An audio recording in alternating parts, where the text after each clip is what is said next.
Your pipeline runs at midnight. Something fails halfway. It restarts automatically. By morning, your sales numbers are exactly double. No error message. No warning. Just silent, confident, wrong data flowing into every dashboard and report in the company. Today you'll learn the concept that prevents this: idempotency. Welcome to Golden Concepts by Uplatz, where we teach you the few ideas that matter most in every technology. Let's start with the word itself. Idempotent comes from mathematics.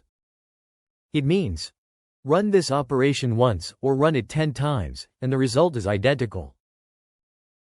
The second, third, and 10th run produce exactly the same outcome as the first. No accumulation, no duplication, no side effects.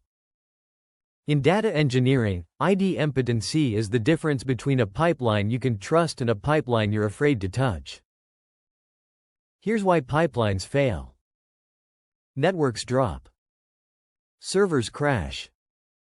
Cloud services timeout. Disk fills up.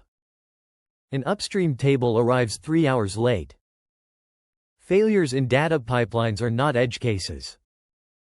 They are Tuesday. Any pipeline that runs long enough will fail, and the question is not whether it will need to rerun. The question is what happens to your data when it does. A non-idempotent pipeline appends rows every time it runs. Run it once, correct. Run it twice because of a failure. Every row doubled. Run it 3 times, tripled. The data looks fine. No errors surface.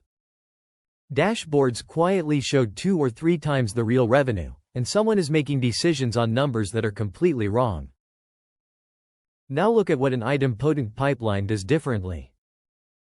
It doesn't append blindly. It overwrites. Or it deletes the target data for the period it's about to write, then writes fresh. Run it once, run it 10 times, the result is always the same clean, correct set of rows. The most reliable pattern is called delete and insert or replace partition.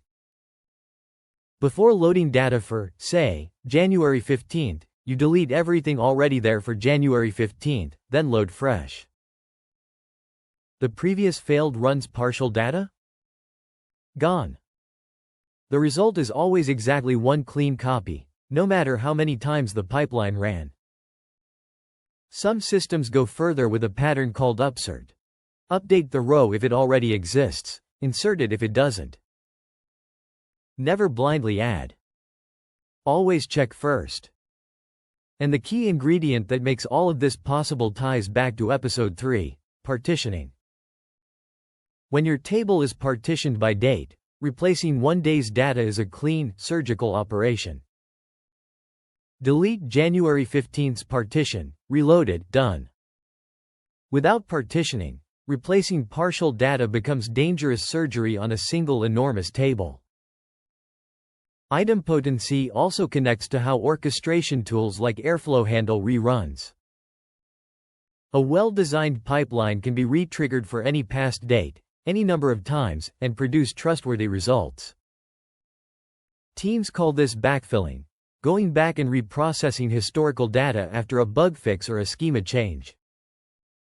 If your pipeline isn't idempotent, backfilling is terrifying. If it is, backfilling is just pressing a button. Here is your golden tip. Test idempotency before going to production, not after. Run your pipeline. Then run it again immediately on the same data. Then run it a 3rd time. Check the row counts. If the numbers stayed the same across all 3 runs, you're safe. If they grew, you have a silent data corruption bug waiting to hit production at the worst possible moment. 2 extra runs in testing save months of debugging in production. Let's wrap up with the golden concept in one line. An idempotent pipeline produces exactly the same result whether it runs once or 10 times, so failures, retries, and backfills never corrupt your data. Next in Golden Concepts: data quality and validation, Because an idempotent pipeline that reliably loads wrong data is still a disaster. How do you catch bad data before it reaches the CEO's dashboard? Subscribe to Uplatz and master the concepts that matter.